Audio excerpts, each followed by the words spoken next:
بسم الله الرحمن الرحيم والصلاة والسلام على نبينا محمد وعلى آله وأصحابه أجمعين أما بعد. Okay, so last week we concluded the station of al-khawf, fear, and we're going into kind of a branch of that, and that is al-Ishfaq. Ishfaq is compassion, or it's a type of mercy that is initiated because of a concern or a fear. Ibn Qayyim rahmatullah alayh, he defines it as al-Ishfaq huwa riqqatul khawfi wa huwa khawfun bi rahmatin min al-khaifi liman yakhafu alayh. Ishfaq is normally it is a type of a light fear. What maybe is more of I am concerned, and it's a concern for someone else or for something else because of something that they fear.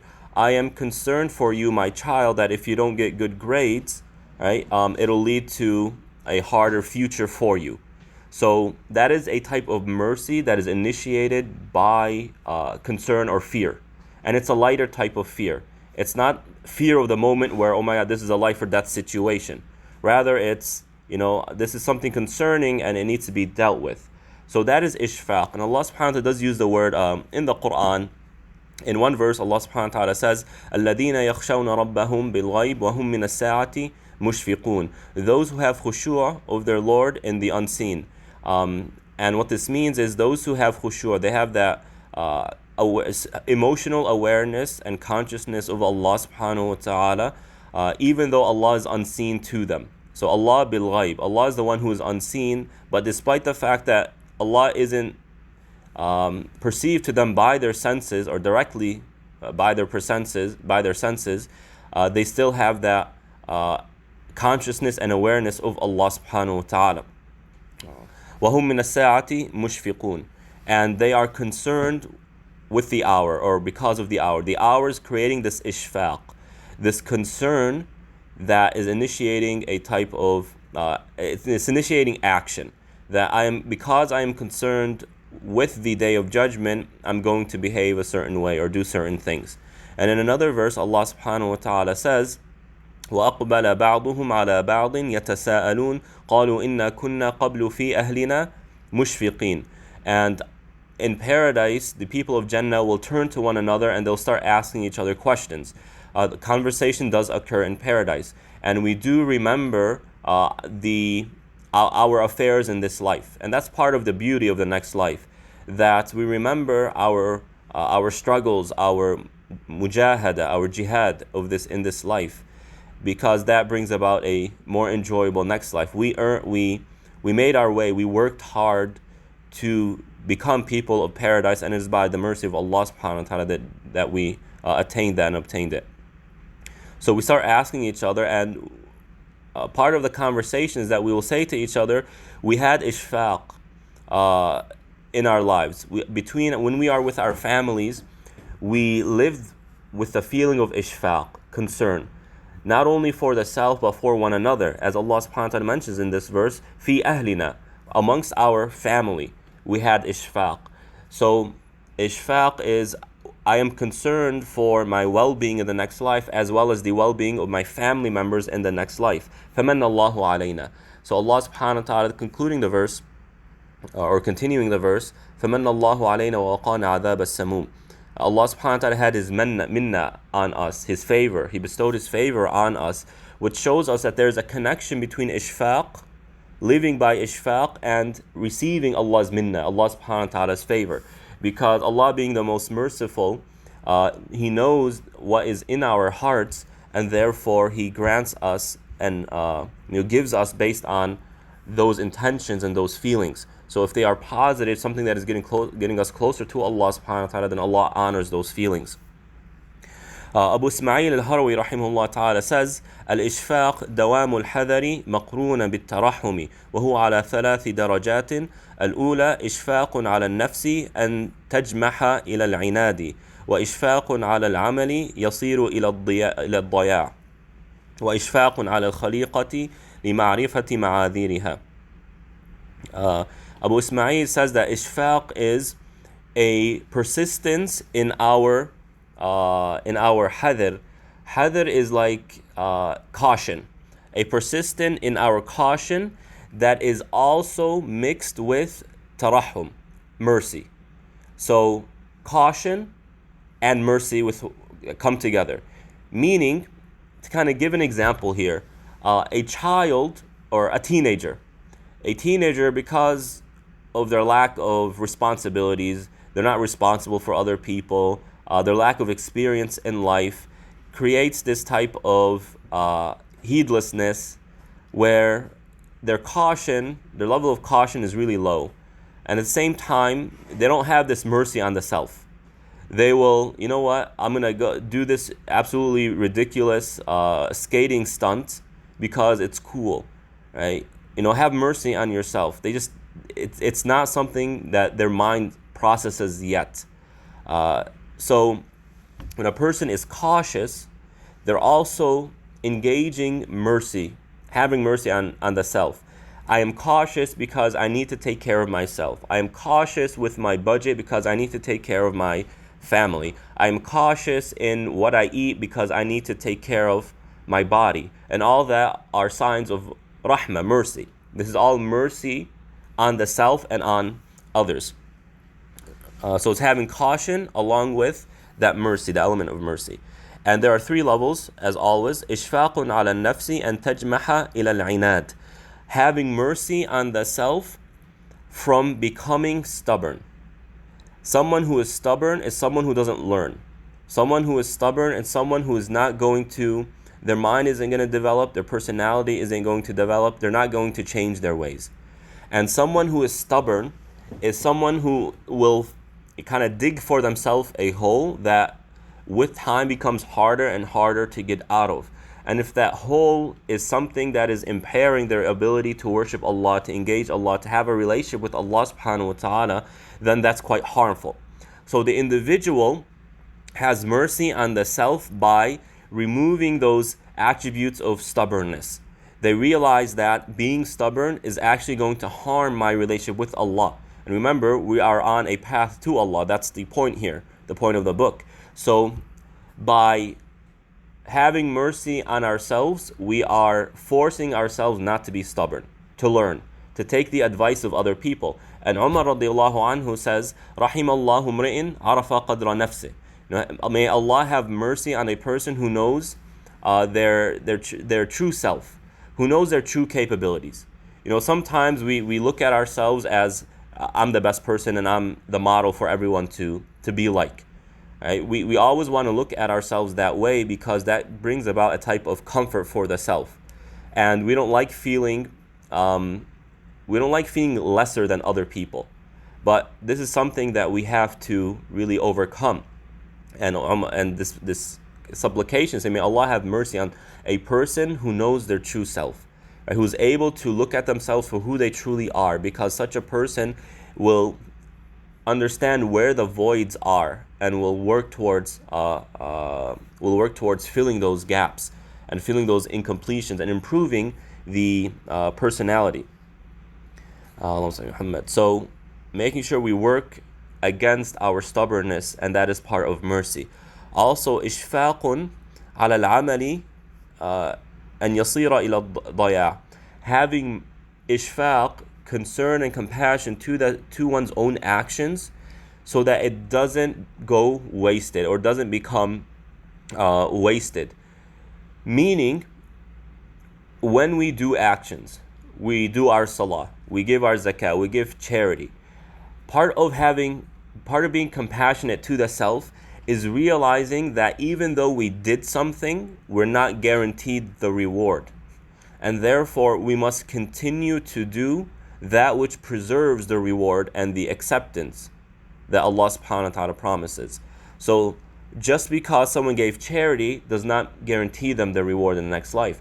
There are certain things that a person can do that can mitigate, lessen, or even nullify that reward, such as boastfulness, such as ostentation, such as glorifying the action. Man, I did so much. Look at how amazing I am, right? That can lessen or sometimes even nullify the reward itself.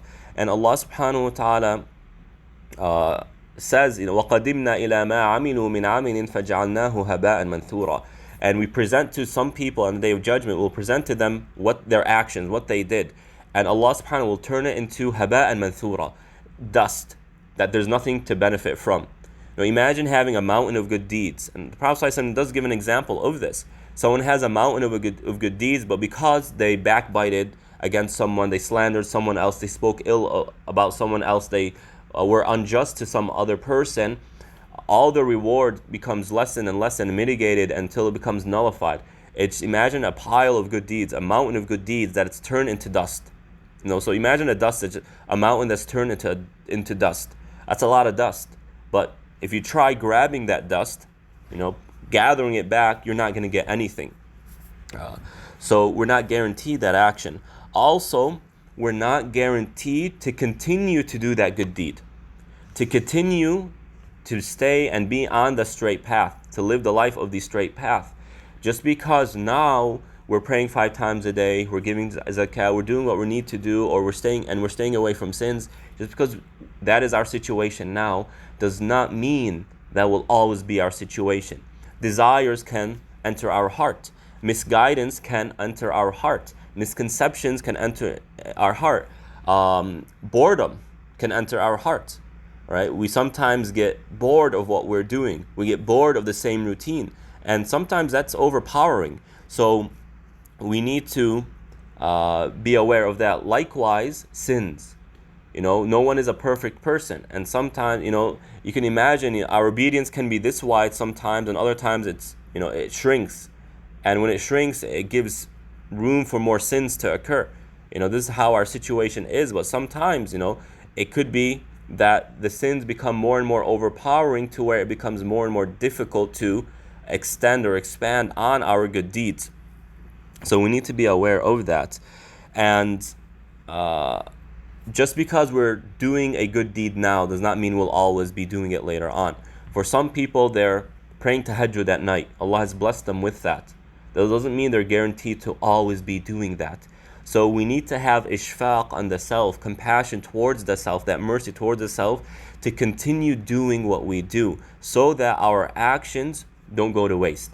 In other words, by having ishfaq, by having compassion for the self or towards the self, we remember that what we are doing now can be lost. And therefore we must put extra effort in order to continue to do what we do. We take for granted some of our actions. And because of that, we might lose them or fall off the track, or our daily lives might change to where we're no longer able to sustain that. So ishfaq helps us to continue to do those good deeds.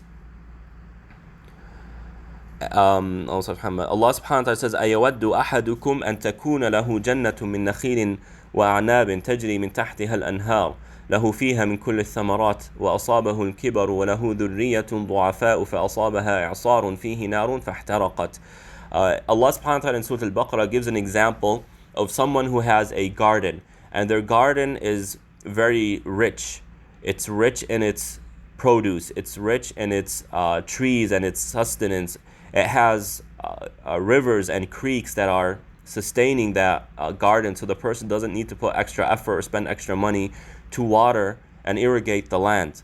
And it's producing all types of fruits and vegetables to where it is completely and entirely sustaining the needs of that person and their family. So Allah subhanahu wa ta'ala puts this image in our minds and then says that this person, the owner of the garden, grows old and he has weak children, meaning children who are still dependent on him. And a tornado comes, a storm comes, and in that storm is fire, and it burns everything. What is the feeling of that person? Ibn Abbas radiallahu anh says regarding this verse, he says that Allah subhanahu wa ta'ala gave us this example, this analogy, and it means to represent someone, a man who is wealthy, in the obedience of Allah subhanahu wa ta'ala. So the garden is an analogy for obedience to Allah subhanahu wa ta'ala, and that's what it is. When a person is worshipping Allah, they have that engagement, they're engaging Allah subhanahu wa ta'ala, their life feels like a paradise that's sustaining itself. They feel like everything is there. And Allah assists that person by giving them contentment in the heart and giving them satisfaction in the heart, even though they might not be the richest person. It's not a satisfaction that comes through other means. It's a satisfaction that's coming directly from Allah subhanahu wa ta'ala to the heart of the person. And that garden is coming from their good deeds. However, Allah subhanahu wa ta'ala or the shaitan takes advantage of that person or grabs hold of that person to where he deceives them into doing sins, and then all of his efforts are lost because of that. So this is a powerful example that illustrates a picture or puts a picture in our mind so that we better understand the realities here. So having mercy on the self means to remember this reality. Just because we are living a satisfying life now does not mean it will continue to be that way. And Ibn Abbas is explaining that what changes a person's situation is their deeds. If someone is living a sinful life, then their life will be like a desolate land. They're starving, they're thirsty. Even though they might be living what we say, as we say today, they're living the life. But in reality, their heart is like a desert. It's dry, it's empty, it's dead. But Allah subhanahu wa ta'ala can change that if the person becomes more and more obedient. It becomes a garden. And vice versa. The opposite is true as well. Someone who's living a contentful and satisfying life does not mean that they'll always be like that. And what changes that is their sins, their deeds. If they start sinning, then that can change like this garden. And notice how the example says, إِعْصَارٌ فِيهِ نَارٌ, a tornado that has fire in it. And this is actually a real thing. You can YouTube it. There are sometimes, it's just a phenomenon, a tornado of fire will come about. And I thought for a moment, why fire? Why does Allah subhanahu wa ta'ala mention fire here? Tornadoes are the most destructive natural disasters. But why fire? Well, if you look at a tornado, it destroys everything in its path except one thing. There's one thing that subhanAllah manages to hold itself, and that is grass. Grass stays. Now, if it's directly under the tornado, it'll be damaged. But around it, it just stays put, subhanAllah. I mean, it's grass. Something so weak, something so fragile, yet it holds itself, it holds its own against tornadoes. However, when you add that fire element there, now it burns everything. So nothing can survive. So may Allah subhanahu wa ta'ala protect us and help us preserve our deeds. And then إشفاق على الخليقة لمعرفة معاذيرها, having compassion and concern for creation, meaning for other human beings, because they know the excuses. What this means is the person has compassion and concern for other people who are doing sins. Why? Because they know two things. They realize two things. Number one, the damage that those sins are doing to that person and can potentially do to that person. And number two, they are having compassion on the self by taking lessons and learning from the mistakes of other people. Meaning, as I have compassion, as I would like that person, I would love for that person to be in a better situation, I also recognize that I am not better than that person. No one has, a certain higher status with Allah subhanahu wa ta'ala. And we don't have these favors that Allah owes us. We're all the same. And there is an amount of qadar that can affect a person's situation. Now, everyone has the ability to be a pious person, or else Allah subhanahu wa ta'ala wouldn't judge us. Right? However, sometimes, Allah subhanahu wa ta'ala blesses a person by putting them in a righteous family who teaches them the religion. Other people are born into a non-Muslim family and they have to go the extra mile in order to even be introduced to what Allah subhanahu wa ta'ala has given us on a silver platter. Now, that doesn't mean they're challenged, it's harder for them to reach Allah subhanahu wa ta'ala, but there are extra challenges that Allah subhanahu wa ta'ala has alleviated other people from. Now, with those challenges comes extra reward and extra blessings, obviously, so it's balanced in that regard. However, when we look at other people, we see something very important, that at any time, my situation can not only become like them, but worse. So I have mercy on the self by taking lessons from the situation of other people. Also, we add to that we don't look down on other people. Those who are not living a spiritual life, those who aren't engaging Allah subhanahu wa ta'ala, whether Muslim or non, we don't look at them condescendingly. Why? Because we know what Allah has blessed us with, or what we are doing now, is nothing less than a favor Allah subhanahu wa ta'ala has given us. So remember the verse, the second verse that I mentioned. فَمَنَّ اللَّهُ عَلَيْنَا إِنَّا كُنَّا قَبْلُ فِي أَهْلِنَا مُشْفِقِينَ فَمَنَّ اللَّهُ عَلَيْنَا. We were concerned living with our families, we were concerned for the self, and we were concerned for our family members because of the next life. فَمَنَّ اللَّهُ عَلَيْنَا. Allah blessed us, He gave us a favor. We realize that if we're praying 5 times a day, if we're fasting Ramadan, we're giving our zakah, we have good deeds that we are doing, we're staying away from sin. If we're doing these things, then it's nothing short of a favor from Allah. We did not earn it. Yes, we are doing what we are doing, but remember, the heart is a very fragile thing. And in the end, guidance is rizq, is sustenance from Allah subhanahu wa ta'ala. He gives it to whom He pleases. And it's upon us to ask Allah and to remember that He is the one giving us this. He is the one who's keeping us firm and steadfast in our prayers, in our good deeds, and staying away from sins. The second level of Ishfaq, الدرجة الثانية, إشفاق على الوقت أن يشوبه تفرق وعلى القلب أن يزاحمه عارض وعلى اليقين أن يداخله سبب. So we have ishfaq, we have concern over our time. We have mercy upon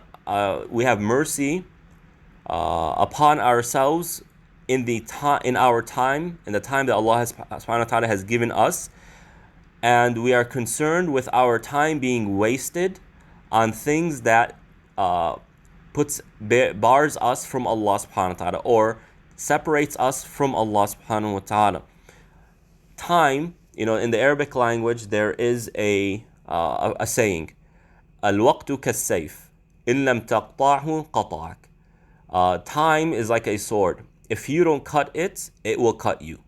And, we all feel this. Anyone who's lived a few decades knows what this means.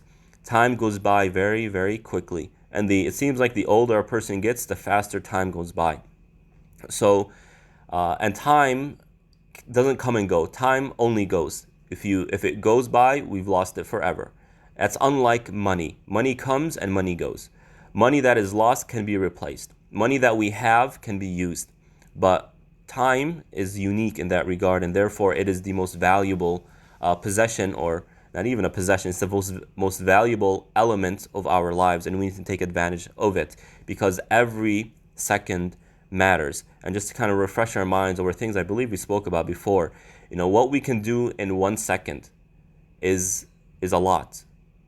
How so? Well, saying subhanallah, you could say that in a second, even less than a second. You could say subhanallah, alhamdulillah, la ilaha illallah in about 1.5 seconds. Now, what does that mean for us in the next life?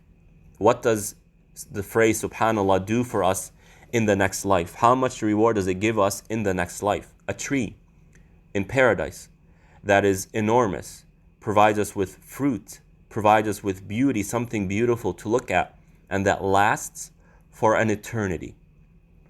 It lasts for an eternity. So 1 second of ibadah gives us so much reward in the next life. And losing that 1 second means we lost that thing for eternity. SubhanAllah. I mean, it's something heavy on the heart when you truly contemplate it and reflect upon it. So a person should have that mercy, that concern for the self. Have mercy on yourself. Sometimes when someone is overworking themselves, say, have mercy on yourself. Be concerned for yourself. You're harming yourself. Well, the same concept applies to our spirituality, especially with the way we use our time. So Abu Ismail is saying, have compassion towards yourself over the time that you have, and over time being wasted on things that separate us from Allah subhanahu wa ta'ala.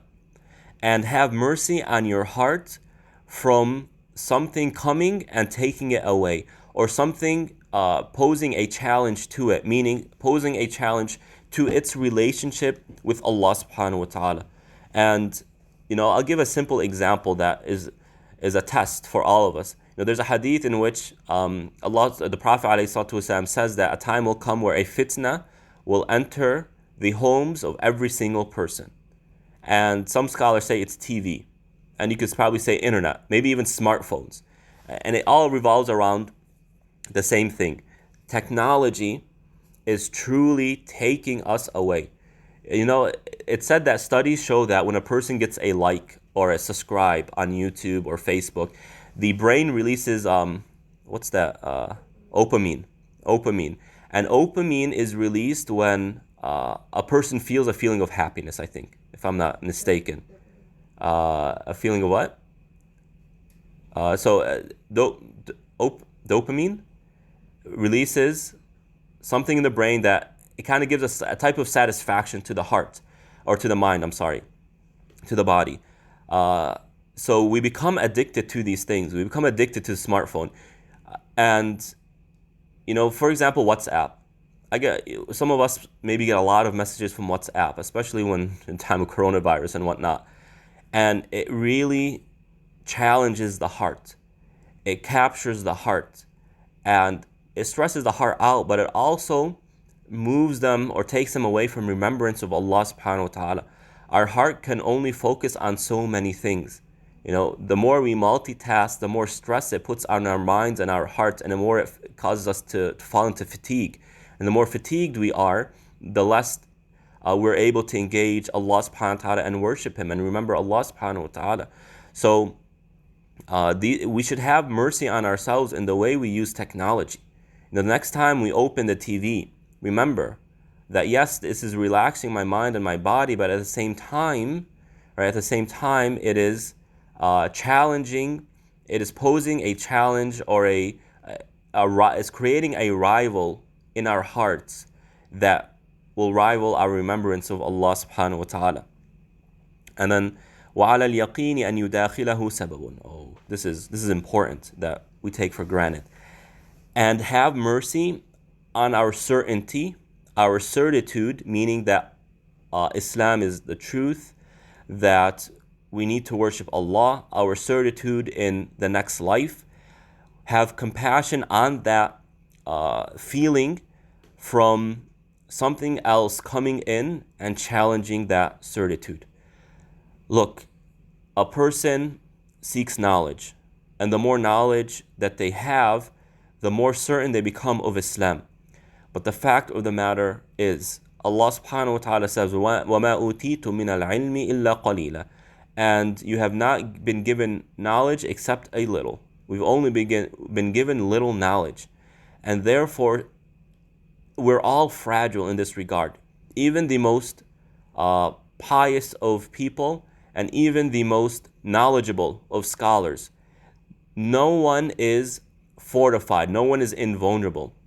Quite the contrary, something can enter the mind or the heart that challenges that certitude, and even, la samahallah, shatters it and breaks it.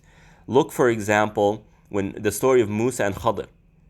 That was a challenge for Musa alayhi salatu wasalam. It was hard, it was difficult for him to wrap his mind around that what was going on. Why? Because he did not have all the knowledge to understand the situation.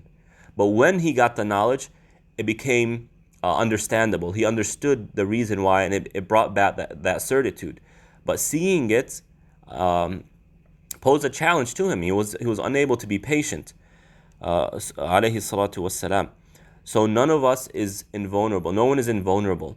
No one is protected except those who Allah subhanahu wa ta'ala protects. So have compassion on yourself, and don't take for granted your certitude, and always ask Allah subhanahu wa ta'ala to protect that. So when it comes to that, that's one way to look at it. Another way, which Abu Ismail is pointing to here, is the following, and this is also very interesting. He says that having certitude that Allah subhanahu wa ta'ala is the one providing you. This is what he means by certitude. That Allah subhanahu wa ta'ala, all good is coming from Him. And what we do is just adhering to what Allah subhanahu wa ta'ala told us to do. Meaning, if there's good coming out of our prayer, if there's reward coming out of it, if there's good spirituality coming out of our zakah, and if there's reward coming out of it, that is from Allah subhanahu wa ta'ala. And our ability to perform these things and our persistence in performing them is something that's coming from Allah subhanahu wa ta'ala. What happens sometimes with people, and this is a trick of the shaitan, is that he deceives them into believing that these are efforts I'm putting in and I'm doing. And it takes them away from the belief that it is Allah who is blessing me with these efforts. It is Allah who is giving me the strength to do it. So what happens is this certainty is challenged. The shaitan tries to break it by very deceptively, very sneakily deceiving the person, planting these thoughts in their mind that it is from you, instead of saying it is from Allah subhanahu wa ta'ala.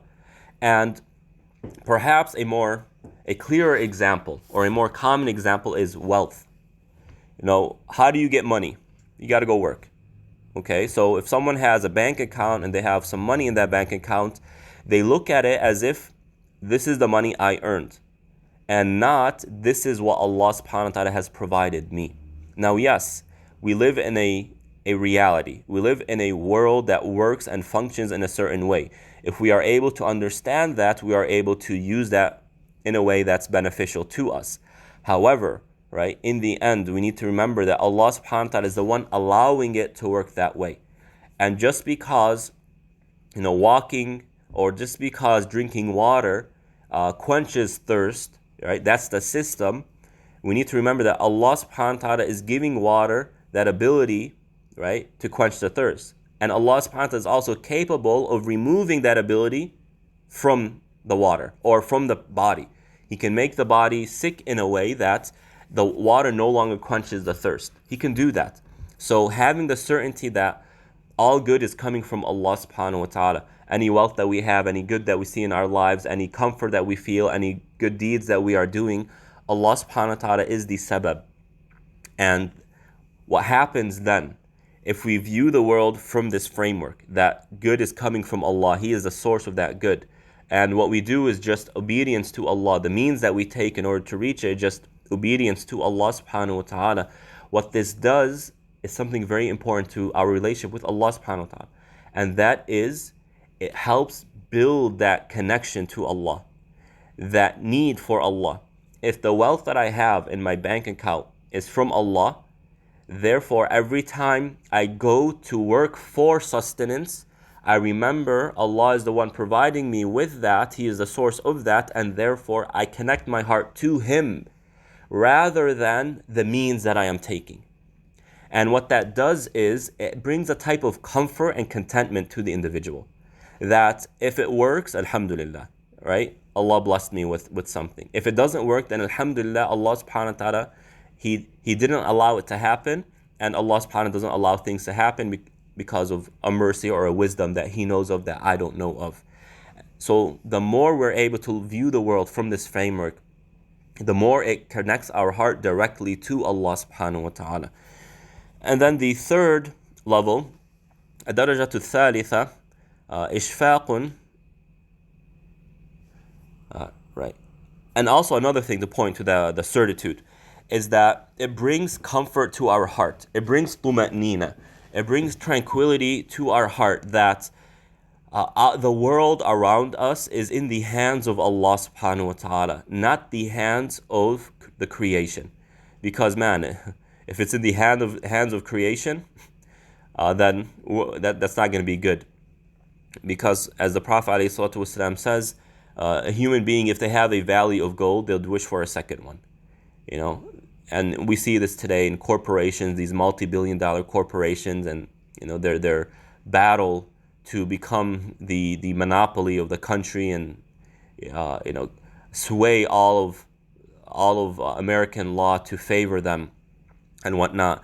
So when we view the world from this framework, this certitude that everything is in the hands of Allah, it brings us a sense of comfort that my situation is in Allah subhanahu wa ta'ala's hands, not in anyone else's hands.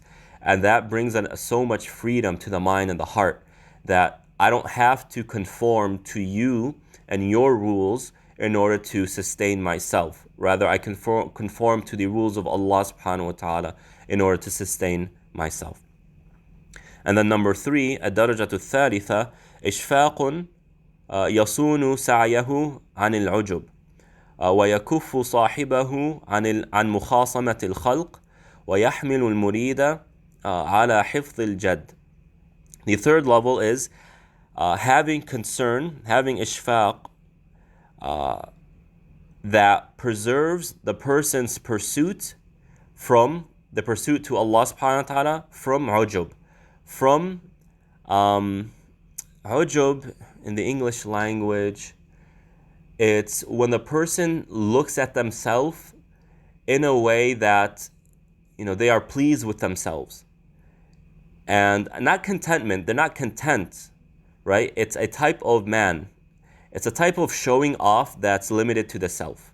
I'm not showing off to other people. Rather, I look at myself and say, man, how I'm so awesome. I can't think of a word of English, but I'm sure there is one. Look how awesome I am. And what ujub does to the person is that it destroys their actions. Right? It destroys their pursuit to Allah subhanahu wa ta'ala. And in my own experience, in spirituality, looking at people who are pursuing Allah subhanahu wa ta'ala or living a religious life, people who have this mentality of ujub, they look at themselves in they exalt themselves. They have this type of grandeur that they feel of the self. What happens to them is that these people tend to be tested with misguidance, with innovations, right? I'm so awesome, right? Look at how I'm so awesome that I can invent my own acts of worship. I'm so awesome, and they fall off the path. And a lot of these people tend to fall into extremism. SubhanAllah, especially if they're younger. They fall into extremism, like the Khawarij, ISIS, and whatnot. And, those who live this extremist type of life, that manifests itself in violence, you will find that they have this ujub. The way they look at themselves is, I am so great. They glorify themselves, and it ends up leading them to a extremist type view of the world. I'm so great, and in order for me to be great, everyone else has to be small. Everyone else has to be wrong. In order for me to be the one and only person on the straight path, you all are wrong, and that leads to extremism. So a person should be very, very careful, and this can enter the heart in a way that goes undetected. So be careful and ask Allah subhanahu wa ta'ala to protect your heart from that. So ujub destroys one's action. And the second one, يَكُفُّ صَاحِبَهُ عَنْ مُخَاصَمَةِ الْخَلْقِ, a concern that takes a person away, prevents them from arguing with other people. And the Prophet ﷺ says, if you do this thing, it'll help you get to paradise. And that is not arguing with other people, even if you are the correct one. Now, this should be clarified a little bit. This is referring to issues that aren't truth and falsehood. These aren't issues of shirk and tawheed. These aren't issues of, pillars of the faith and not paradise and hellfire. These are issues that are secondary and tertiary, not arguing with people, especially if it has no religious significance. Is McDonald's good? Or probably McDonald's is a bad example. Let me use something that is halal. Dönerci, right? Dönerci is a Turkish restaurant here. Is Dönerci good? It's halal too. Dönerci, is it good or not? And people start arguing. No, it's not. No, and they get into an argument. The Prophet ﷺ is saying that leave that, and there is reward in it, even if you are the correct one. Leaving it is good, because these arguments tend to evolve into feuds and then into personal grudges and sometimes even vendettas. Leave that, and what happens is when a person becomes accustomed and overly engaged in debate and arguments, it leads to a type of hardening of the heart. Some of our people who debate a lot, it leads to this type of, it removes the compassion because it becomes an issue of, I need to overpower the other person. I need to beat them in the debate. It's no longer about finding truth. It's no longer about distinguishing truth from falsehood. It becomes about, I need to be victorious over the person in order to impose my position. And that leads to a hardening of the heart. And with the hardening of a heart, it removes that compassion, that mercy towards other people, as well as it starts harming a person's akhlaq. It starts harming the person's manners, right? And the Prophet ﷺ, in a hadith, a very famous hadith, he mentions that there are 4 attributes of a hypocrite. If one of them is found in a person, then they have a branch of hypocrisy. And if all of them are there, then that is a sign that the person is truly a hypocrite. And one of the things the Prophet ﷺ mentioned is that إِذَا خَاصَمَ فَجَرَ. If he enters into a debate, if he argues with someone, his manner just go out the door. He will curse the person, he will speak bad of the person, he will slander them. That is a sign of hypocrisy. Why? Because akhlaq, manners, is very important in Islam. It is part of iman. A person who doesn't have manners, it'll be very hard for them, very difficult for them to build spirituality or have a relationship with Allah subhanahu wa ta'ala. So have mercy on the self by not entering into arguments, because arguing and debating destroys a person's manners. And finally, Ishfaq يحمل المريد على حفظ الجد. A compassion, a concern that will hold the murid. A murid comes from the word irada, and that is will. I have irada to do something. I have a will, I have a desire to do something. Okay? So a murid is a word used by the Sufis to refer to someone who has irada, has will of seeking Allah subhanahu wa ta'ala. They are looking for Allah. They are on the path of spirituality, and it's become part of their will, part of their doings. And so they have a compassion on the self that will preserve the person's jad, preserve their seriousness, right? The more serious we are of something, the more effort we'll put in doing it, right? And this sounds simple, right? And there are other elements in life that kind of pose challenges, but when we're truly serious about something, we do it. And as parents, as mothers, you know what I'm talking about when you deal with your kids. Sometimes you tell your kids to do something, and you say they don't do it, right? And you ask them why they didn't do it. Said, I couldn't do it. And then you pose the mother question. Is it you couldn't do it or you don't want to do it? There's a big difference, right? And I'm sure I remember my mother saying that to me a lot of times. And that's something, and there's a lot of truth to that. There's a difference between I can't do something versus I don't want to do something. If we want to do something, we end up doing it. So part of iman, part of staying on the straight path and building our relationship with Allah is developing a seriousness and doing it. We need to be serious about Islam. This is serious, and developing that is actually simple. And it has nothing, you don't need to go beyond remembering the next life, remembering death. Death is something serious. The next life is something serious. It has literally eternal implications. So if we want to develop that seriousness, we need to be more and more concerned about the next life. And the more seriousness we develop, the stronger our pursuit of Allah subhanahu wa ta'ala becomes. The stronger our suluk becomes, our journey to Allah subhanahu wa ta'ala becomes. And this ishfaq is meant to preserve our irada, our will. So Abu Ismail rahimahullah ta'ala does a beautiful job in this sentence, in this level, by doing 3 things. He is preserving 3 important elements of suluk, of iman. And that is, we preserve our actions by negating ujub, negating that internal showing off. We preserve our manners by not involving ourselves and engaging in debate and arguments. And we preserve our will by strengthening our seriousness, by not becoming lazy. So that is manzilat al-Ishfaq, the concern. That concludes it. And the next manzila, inshallah, is al-Khushu', khushu', which is a type of emotional attachment to Allah subhanahu wa ta'ala that we'll get into more detail, inshallah. And this is a very important one because, we're all concerned about our khushu', especially khushu' in salah.